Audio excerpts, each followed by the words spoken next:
time. Oftentimes, his timing is not our timing, and we are challenged with being patient. And we're looking at the second part of Joseph's life in a three-part series on Joseph. And last week we talked about God's presence in the midst of Joseph's trouble. Joseph started out as the favored son. In all standards, in the world standards, everything was going his way. And then he goes from a favored son to being sold into slavery. He's a slave. And yet, in that, God is still with him. God is still working in his life. And as this slave, he works his way up through God's grace to the head of Potiphar's household. And he catches the eye of Potiphar's wife. And Satan, I think, is using Potiphar's wife to destroy him. And yet, he will not, the word just lost me. He will not yield his character. He will not give away his integrity to keep his position, his place in life that he had achieved. And so, because the woman is scorned, she falsely accuses him, and now he goes from slave to prisoner. Prisoner.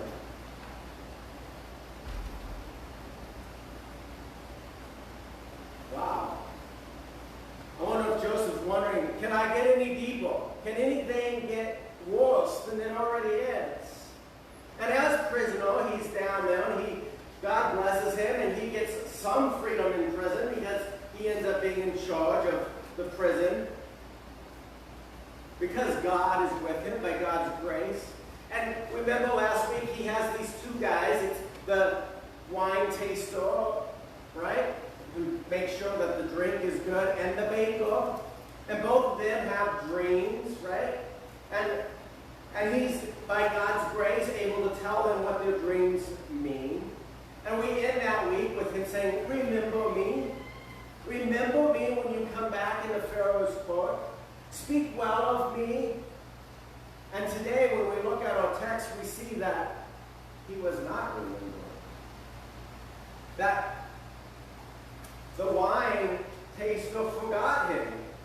Forgot how he was a channel for God's grace. In many ways, all lives are like Joseph's life. Maybe we weren't the favorite son, but we've come upon hard times in our lives. We're definitely all the victim of sin. Whether it's our own sin that we've committed or sin that somebody's committed against us. And yet, God is with Joseph. And in today's story, we're going to see that God is still with him, but that Joseph gives God the glory in his journey. No matter what he's going through, he's not playing the blame game with God. He's not saying, why are you doing this to me? I deserve better.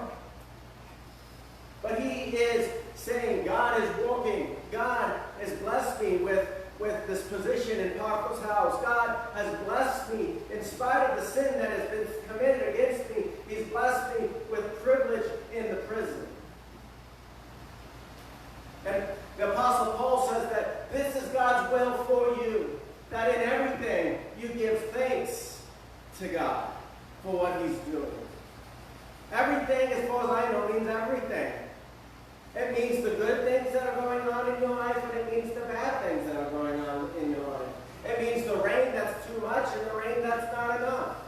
It means the whiny kid and the kid that's great. It means the terrible boss and the boss that's great. To have attitudes of thankfulness and thanksgiving. And I think the Psalms can give us a construct for which to express that. Because many Psalms, they're called Psalms of lament. Lament is not complaining, but pouring out one's emotions and how one feels, but then turning back to God and saying, but you bless me, and you take care of me. You're faithful. Even though I feel this way,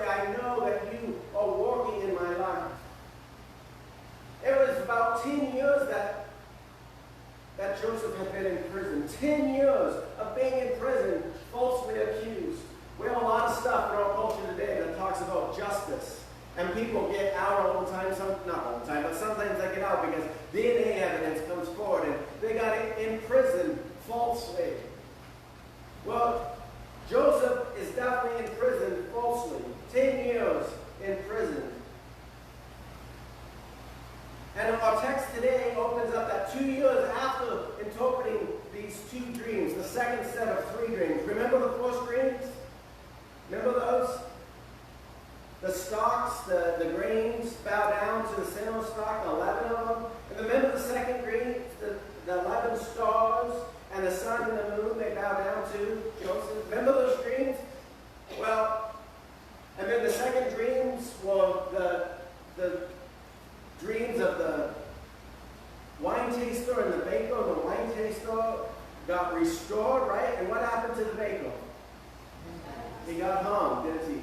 And did Joseph predict those dreams by God's grace correctly? He did, didn't he? And he said, remember me. And so 2 years passed. And now we come upon the third set of dreams. And this time it's not a favorite son dreaming the dreams, it's a Pharaoh. The ruler of Egypt. Now we don't know exactly what timeline this happens in Egypt. The text does not give Pharaoh's name, and perhaps it's because Egyptians see pharaohs as God, and so they did not want to invoke the God's name, and because as a Jew, God's name is as precious, and they would not want to give credence to saying the Pharaoh's name. That could be why. So we don't know exactly in the Egyptian timeline that this happened, but Pharaoh has a dream, the ruler of Egypt. In his dream, he's dreaming of the Nile. The Nile River, it flows through Egypt. It starts up in the mountains there, and it's the lifeblood for Egypt. And in fact, it's one of their gods. They worship the river Nile as a god. And it would flood, and it's flooding. It was kind of like a double-edged sword because its flooding is what brought the sediments down from the mountains so that the fields were fertile, but sometimes it would flood at the wrong time. And then all the fields would be destroyed, right? And then the crops wouldn't grow, and then there would be a famine. All right? But they worshiped the river Nile. They made sacrifices to it. And they also worshiped cows and grain. They would make gods out of nature, basically. So Pharaoh dreamed a dream while he's standing by the Nile. And as he dreams this dream, he sees 7 cows come out of the Nile. 7 plump cows.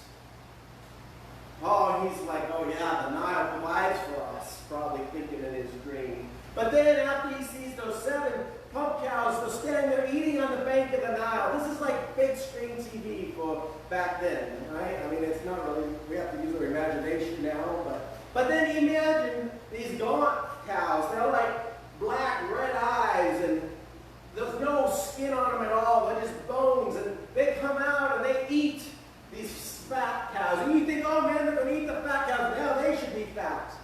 But yet these 7 scrawny cows, these 7 ugly cows remain ugly. And he wakes up in the storm. You ever wake up from a dream and you're just like totally unsettled? Oh, it's the worst feeling, isn't it? Sometimes a dream can affect your whole day, your whole week sometimes, if it's really bad. Last night I had a dream, a nightmare, I guess we could call it. I don't actually remember exactly what it is, but my arm and my wrist and my thumb still hurt from whatever I did when I jumped out of my bed throwing punches. Okay? And I can tell you that after I read that dream, I couldn't go back to sleep for quite a while. It's just this feeling of dread. Because something obviously in my dream was attacking me, and I was letting it happen, right? Good thing it wasn't my wife, right? I was going to the other side of the bed, right? Otherwise, we might have a story about, with a black eye, and not just really good. But you have this dream. So he wakes up, and then he goes back to sleep, and he has another dream. And this time, he he dreams of stalks of grain with full heads on a single stalk, that it's ripe, it's ready to be harvested, and it's plentiful. They're going to get record highs of bushels per acre this year. And then he sees come out of the Nile scrawny, dried, hard, worthless stalks, and they consume the stalks that are plump, the stalks that are full. And he kind of drifts back to sleep and gets up in that morning and comes out to his wise men, his soothsayers, his mediums, and he's like, what's my dream mean? And nobody can agree on what the dream means. And the wine taster, he's there, he makes sure that all the food that Pharaoh eats is not poison. He's pretty trusted. That's a pretty important job. And so he says, hey, wait a minute, I remember. 2 years later, I remember this guy. When you remember that time when you got a little unhappy with that? I don't really want to remember it, but you remember, well, this guy named Joseph, and he doesn't say Joseph, he says like Hebrew, he interpreted our dream for us. And he was right. It happened just like he said. I was replaced to my former status, and the other, as you remember, he was home. Pharaoh's like, well, get him in here, call him up. And so they get Joseph. Joseph, of course, has been where? In prison. And in fact, the text says they got him out of the pit.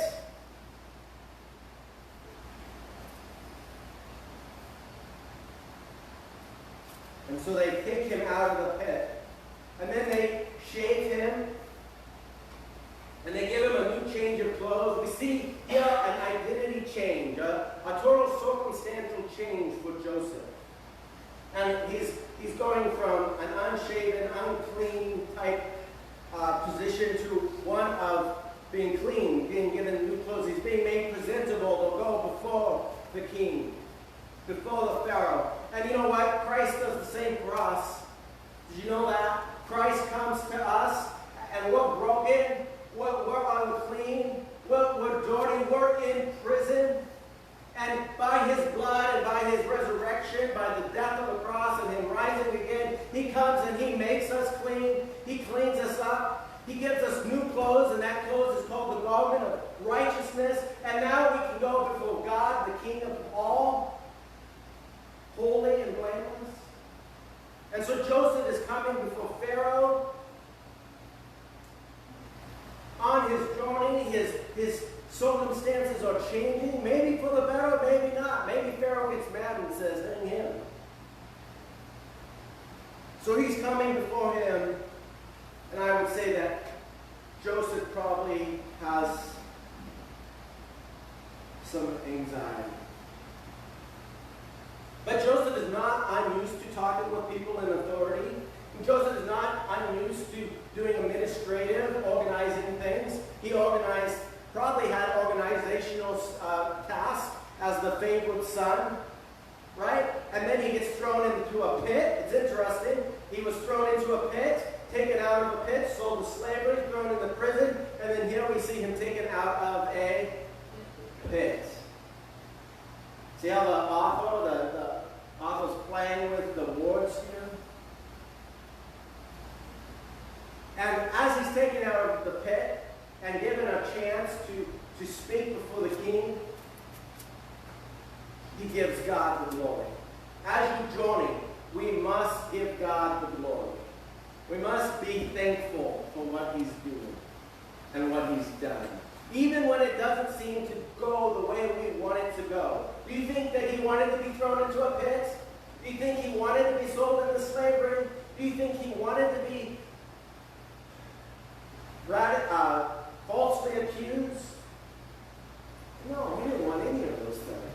Sin is having a huge impact on his life when he's not even sinning. And so Pharaoh tells him the whole dream again.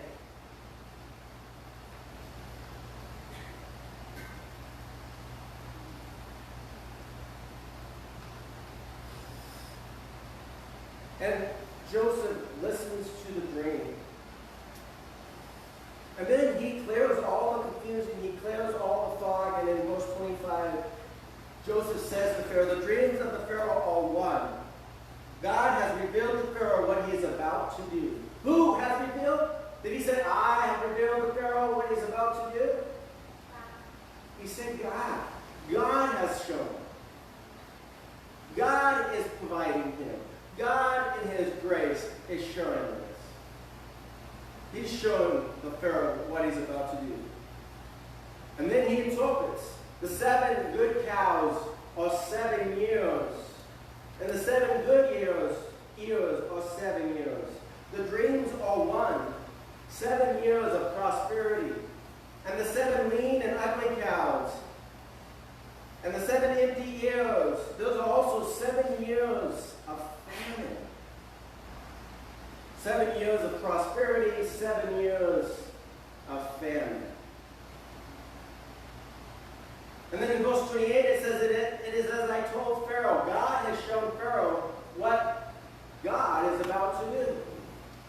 He's going to bring 7 years of plenty, 7 years of prosperity to Egypt, and then it'll follow with 7 years of famine.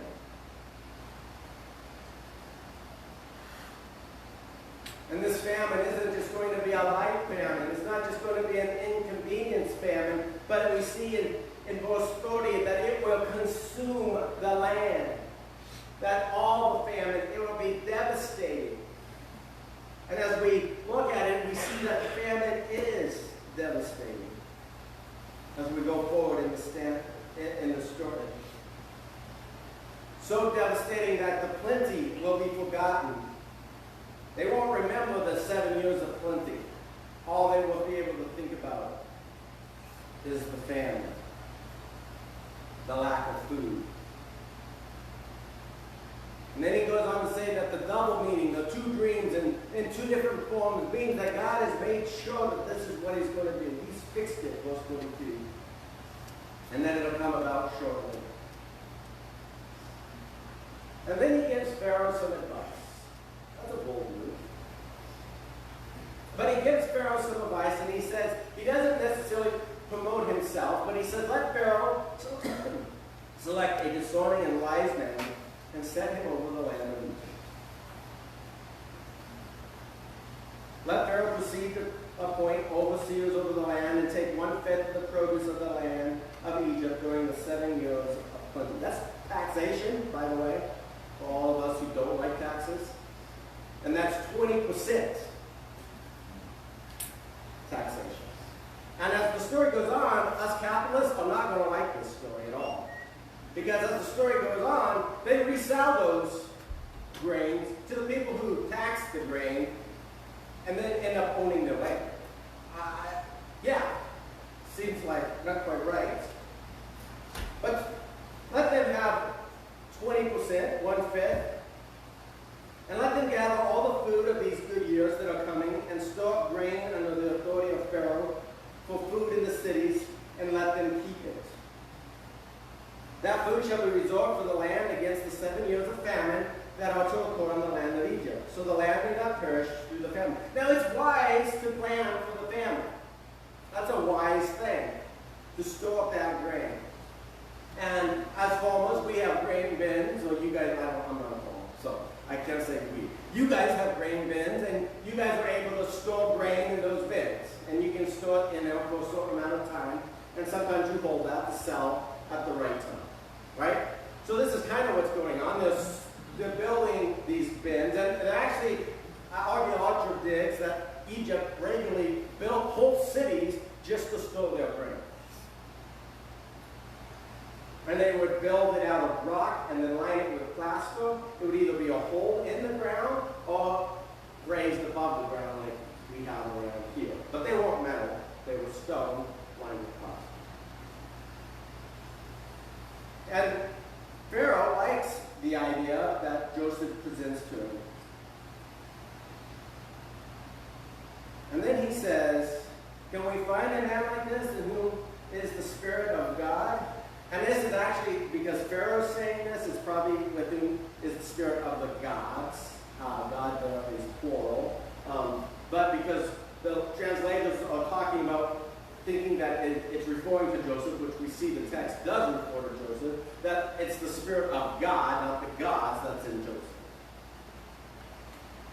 Then Pharaoh said to Joseph, "Since God has shown you all this, there is none so discerning and as wise as you are.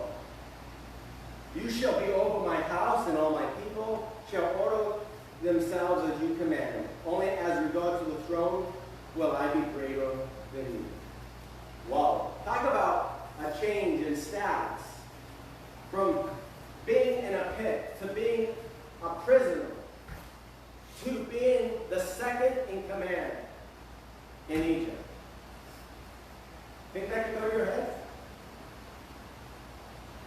Sometimes we get going good, life starts going well, and we're thinking, man, look what I've done. Look what I've accomplished. Is that the place that we should be? Look what I've done, look what I've accomplished? Or should we be going, look what God's done? Look what God's accomplished. Look at what God's working. Look how God's been preparing me.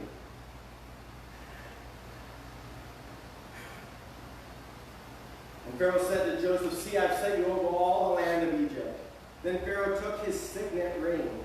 You know, it was cool. So today, I was back at the sound booth, and I looked down, and there's this paper, parchment paper, cool-looking thing, and it's got a wax seal on it with an imprint on it. Right? We don't do that much anymore. But that would be how they sign. Oh, there it is. Can I see that? This is signed and delivered to the ladies of the Hull estate with a very special wax seal. And they would actually use clay, not wax, in the Old Testament. And this would be the signature or the signing of the Pharaoh, of the king. Sometimes they would be round seals. This is a signet ring, so it was a ring that they would press in. And so he's been given the very authority of the king himself. You sign my name. Whatever you decide, you sign my name to it. That is some power. So he takes this signet ring from his hand and he puts it on Joseph's finger on his hand. And it's interesting, the story starts with a coat of significance, a coat, sometimes we call it of many colors, or it could have been, it was a very nice piece of clothing that showed favoritism and authority. And what here, Pharaoh clothed him in garments of fine linen and put a gold chain about his neck. I'm sure Joseph in many ways is thinking, my life has come full circle. I started the faithful son. I went to being thrown in the pit. I went then being sold to slavery, then being a slave, then being a prisoner and a slave. Now I'm the second in all of Egypt. And I have a new set of clothes. And not only do I have a new set of clothes, but I can sign any document with the authority of the king himself.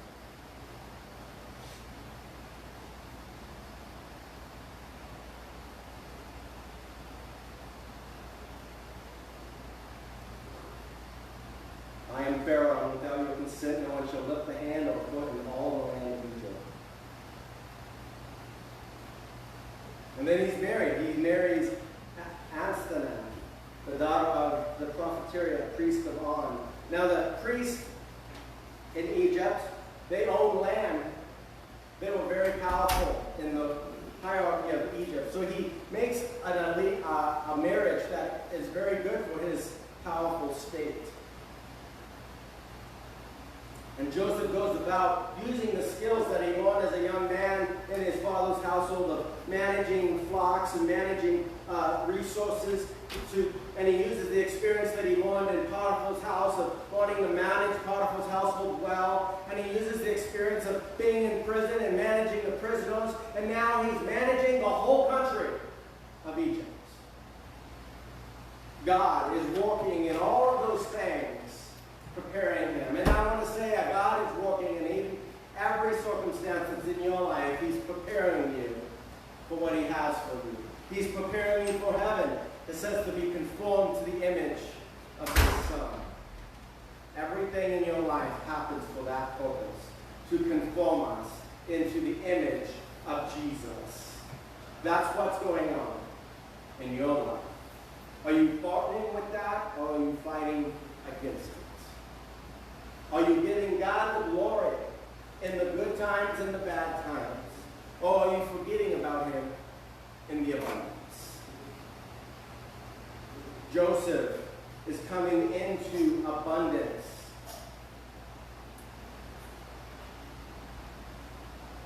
The dreams are coming true. In verse 47, we see the land is plentiful and it produces abundantly. And they gathered all the food and they put the food in the store cities. And the grain was so abundant that it was like the sand of the sea. And they couldn't measure it because it could not be measured. And during this time of abundance, Joseph is blessed with two sons. The first is called Manasseh. Manasseh means, I have forgotten my hardship and all my father's house. It means that, it's a pun on that, meaning that because of the abundance, the pain that he suffered being thrown into prison, the pain that he suffered being thrown into that pit, being betrayed by his brothers is beginning to be forgotten because God has blessed him.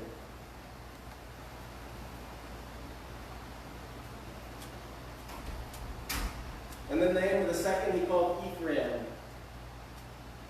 And he remembers here that God continues to give God the glory. In spite of my affliction, God has made me fruitful in the land. God has blessed me. Who gets the glory? God gets the glory. And he named his son that. And so every time when he comes home, his son runs up to him and says, Daddy, Daddy. He remembers that God is blessing him. And that boy is God's blessing poured out upon him. And that God, in all the midst of his affliction, he was there. You know, in our own lives, we need to practice things that remind us of God's blessings and God's faithfulness. You know, I don't usually name vehicles. It's kind of not a thing that I do. Some people do name their vehicles. The Armitages like to name their vehicles. Their Suburban is named Kit, and I don't know, I can't remember the other girl's name, but that truck that God gave me and Joella is named Blessings. And so every time I get into that truck, I'm reminded of God's faithfulness to me, even though I don't deserve it. Every time Joseph came home and saw his little boy or his son come to him, he was reminded of God's faithfulness, of God's working in his life.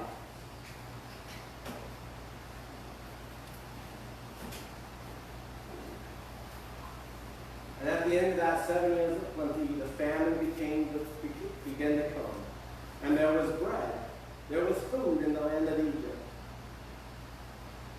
And verse 55 said, when all the land of Egypt was famished, the people cried to Pharaoh for bread. And Pharaoh said to the Egyptians, go to Joseph. What he says to you, do. So when the famine had spread over all the land, Joseph opened the storehouses and sold the grain to the Egyptians. For the famine was severe in the land of Egypt. Moreover, all the oil came to Egypt to Joseph to buy grain, because the famine was severe over all the oil. The whole wide of the known world famine. You know what? Rome, this is not in existence now, but Rome was fed by Egyptian grain. They would fill grain ships and sell them across the Mediterranean to feed all the Roman soldiers.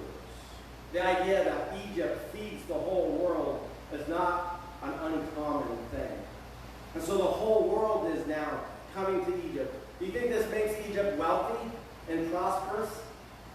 Right? We have some nations that are very wealthy and prosperous because the whole world buys oil from them. Right? Very wealthy and prosperous. America is wealthy and prosperous because the whole world buys grain from us. I mean, there's other things that they buy from us, but grain is a huge producer and food. And so Egypt is growing in wealth. And Jacob, he's living up there in north of Egypt in Canaan, which was later be known as Israel. And he's suffering from the famine that Egypt is suffering from. And he sends his 10 sons. Now, how many sons does he? Well, he has 12 total. How many does he think he has now? 11. And how many does he send? 10. So he's holding one back, isn't he? His youngest, Benjamin. And who's Benjamin's mom? Rachel. Has Jacob changed his tune about playing favorites? No, he hasn't. Benjamin is now his favorite. It says in verse 4 that Jacob did not send Benjamin, Joseph's brother, with his brothers, for he feared that harm might happen to him. Thus the sons of Israel came to buy among the others who came, for the foremost was in the land, famine was in the land of Canaan.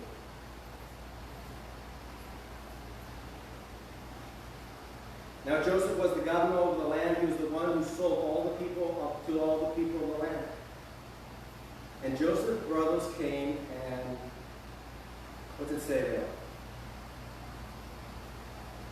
They bowed.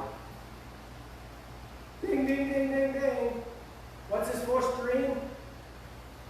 What's his first dream? How many shears in that dream bowed down? 11. How many people are bowing here? 10. There's a partial fulfillment of that dream. You see, the brothers do not know who this is, but Joseph recognizes his brothers. Verse 7, Joseph saw his brothers and recognized them, but he treated them like strangers and spoke roughly to them. Why did he do this? He does this because he wants to see if his brothers have a change of heart. He's not trying to get even, but he wants to see, are my brothers still the lying, thieving, conniving brothers that they were that threw me in the pit 12 years ago? And it could be more than 12, actually. So he became in charge at 30, so he was a slave, a prisoner, for 12 years, and then we got 7 years of plenty, so 19 years. So 19 years later, he wants to see if they're still conniving. And so he says, "You're spies. Yeah, you're trying to figure out how you're going to conquer us. We're rich, we're plentiful. You're spies." And they, of course, deny being spies in verse 10. And they say that they offer freely information. We are all sons of one man. We are honest men.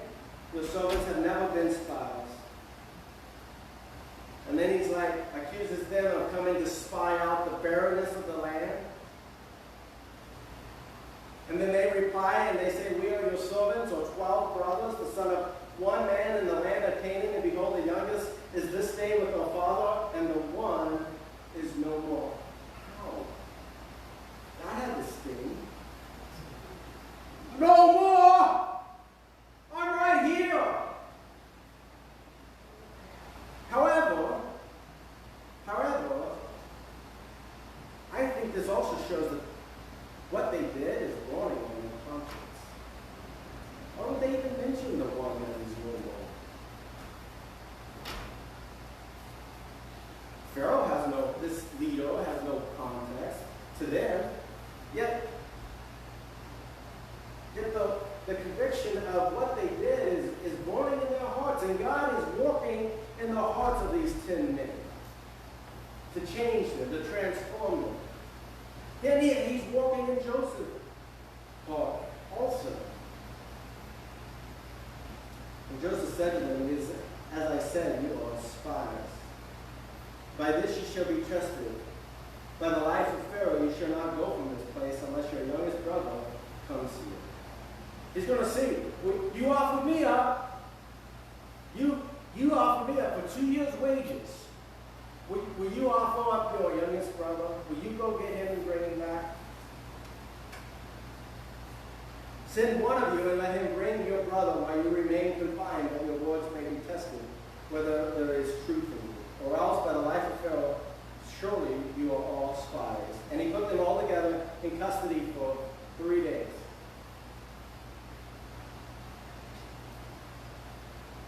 3 days. How long was he in prison? 10 years. They sit in prison for 3 days. And on the 3rd day, Joseph said to them, "Do this, and you will live, for I fear God." Now, I'm sure that they thought that was kind of perplexing. This Egyptian fears Elohim. If you are honest, then let one of your brothers remain confined where you are in custody, and let the rest go and carry grain of the famine to your households. And bring your youngest brother to me, so your words will be verified, and you shall not die. And they did so. Then they said to one another, "Their guilty consciences are burning hot. In truth, we are guilty concerning our brother, in what we saw the distress, and that we saw the distress of his soul when he begged us, and we did not listen. That is why this distress has come upon us." They threw Jacob in the well, Joseph in the well, and the dry cistern, the pit. Remember, they sat down and ate. And I'm sure he's crying out, "Guys, come on! Joke's over! Let me out! Please! I didn't really dream that." And they had silence. They didn't listen to his cries. And that's weighing on their conscience for these last 19 years. His distress. And Joseph is listening to this conversation. Because you see, Joseph is speaking Egyptian, and there's an interpreter speaking to them. And so they don't know Joseph understands what they're saying. You ever gone to a grocery store and there's these people that are having a conversation, right? And you can't understand them. Or they think you can't understand them, if you know a second language or third language. Right? And then you say something in their language and they're like taken aback, right? This is what's going on here. Joseph is speaking through an interpreter. And Reuben answered him, "Did I not tell you not to sin against the boy? But you did not listen. So now here comes the reckoning for his blood." They did not know that Joseph understood them, for there was an interpreter between them. Then he turned away from them and went. This shows the softness of Joseph's heart towards his brother. Though they had sinned greatly against him, he longs for that reconciliation with them. Though we have sinned against God greatly, he longs for that reconciliation with us. And God also longs for us to be reconciled with those whom we live with. And he's working this reconciliation out. And then he returned to them and spoke to them, and he took Simon from them and bound him before their eyes, just like he had been bound, and sold to the Ishmaelites as a slave. He takes Simon and he binds him before their eyes, invisible. Now Simon's the second oldest, and maybe he overlooked Reuben because he overheard him saying, "I told you guys not to do that to him." And so he binds Simon and he puts Simon in prison. And then he puts everybody's money back in their stock without them knowing. And they discover it in verse 27, and of course, they're scared. I'd be scared too. How do my money get back in? Now they're going to accuse us of thieving, that we are spies.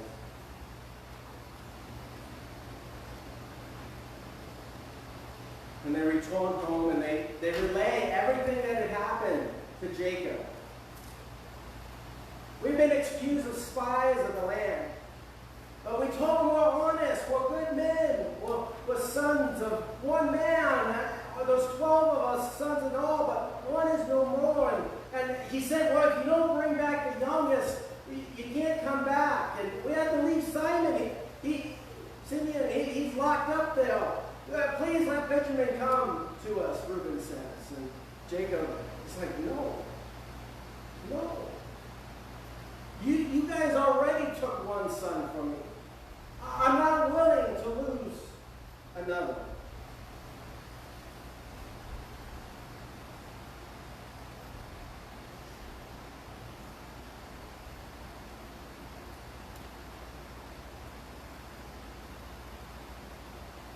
He is in a place of despair. All this, he says, has come against him.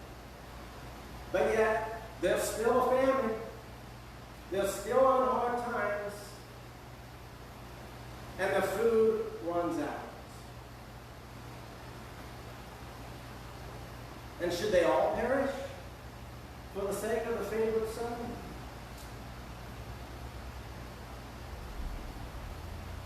And Judah steps up.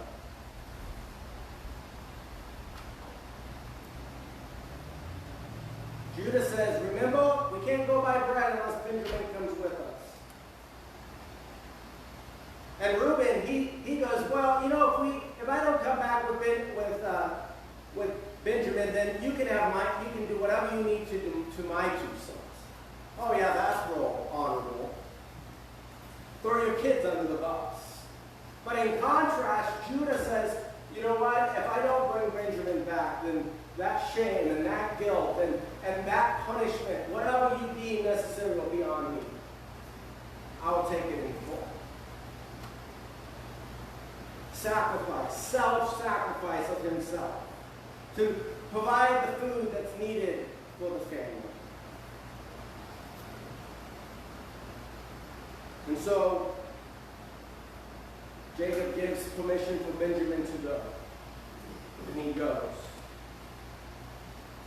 They take some of the spices that are of the land. They're trying to curry favor with gifts.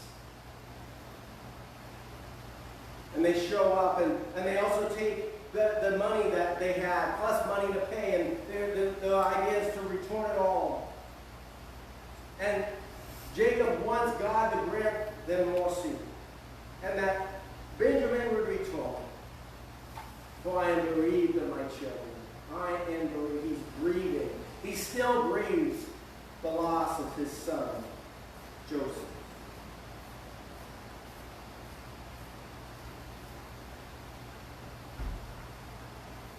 And they show up at Joseph's house to buy the money. And they go right to the steward of Joseph's house and say, hey, we showed back up in Canaan and we saw that the money was in our sacks. And the steward says, well, the money that you gave us, we have. It's all right in the record. So it must have been divine. The gods must have given you back your money.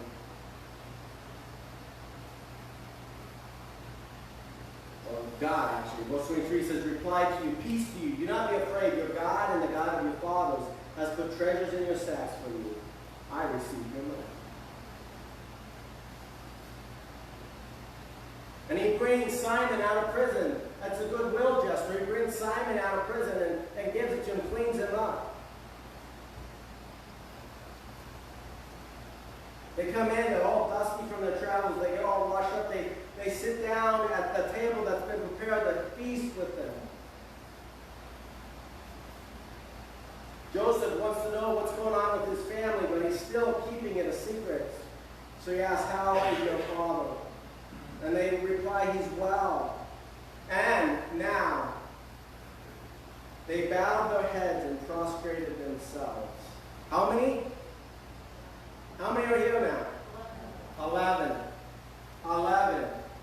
Joseph's fourth string is fulfilled. The 11 sheaves are now bowing down before him as God predicted would happen.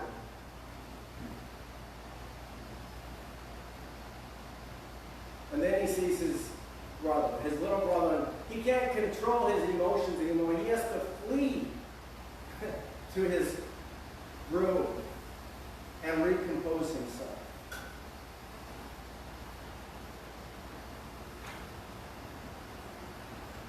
And he knows, because he knows the family, he has them sit in the proper order of prominence, from oldest to youngest. But yet, the youngest, Benjamin, gets a portion that's 5 times everybody else. Heaped up, you can tell that he's getting favor. And they drink and they feast with Joseph, not knowing that it's Joseph. Joseph is working, and God is working in all their hearts. Joseph is working to see what the hearts of his brothers are like.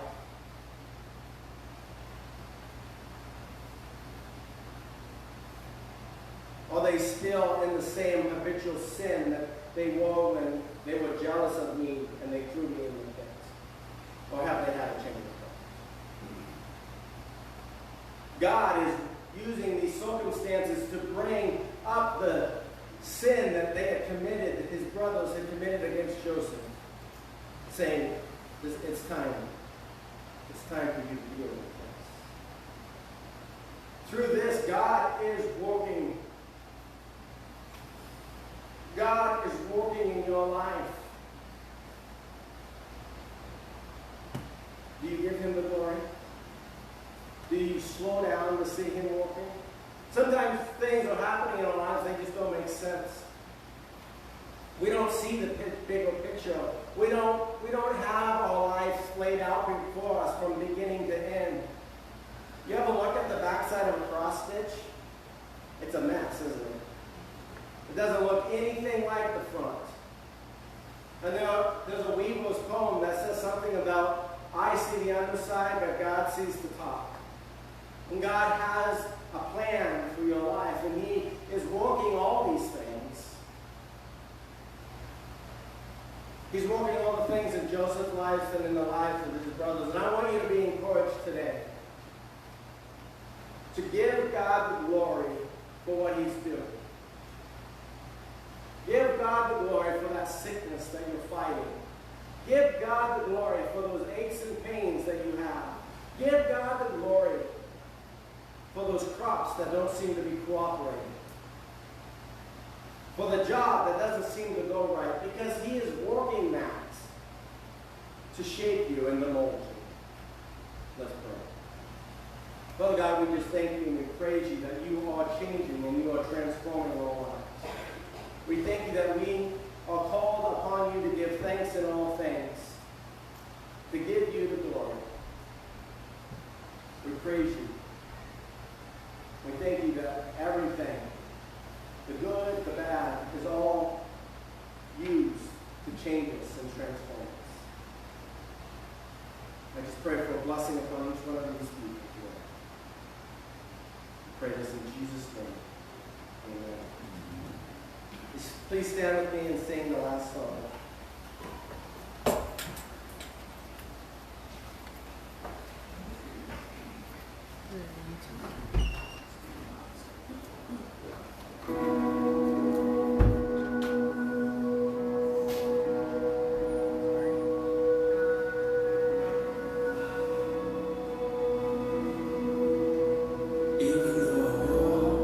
Through the valley of the shadow of death,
let us go. That when we are faithless, you are faithful. That you, who begin a good work in us, will be faithful to complete it. We thank you for that. We thank you that you are working in our lives. May we give you the glory and all the honor with thankful hearts. We pray these things in Jesus' name. Amen.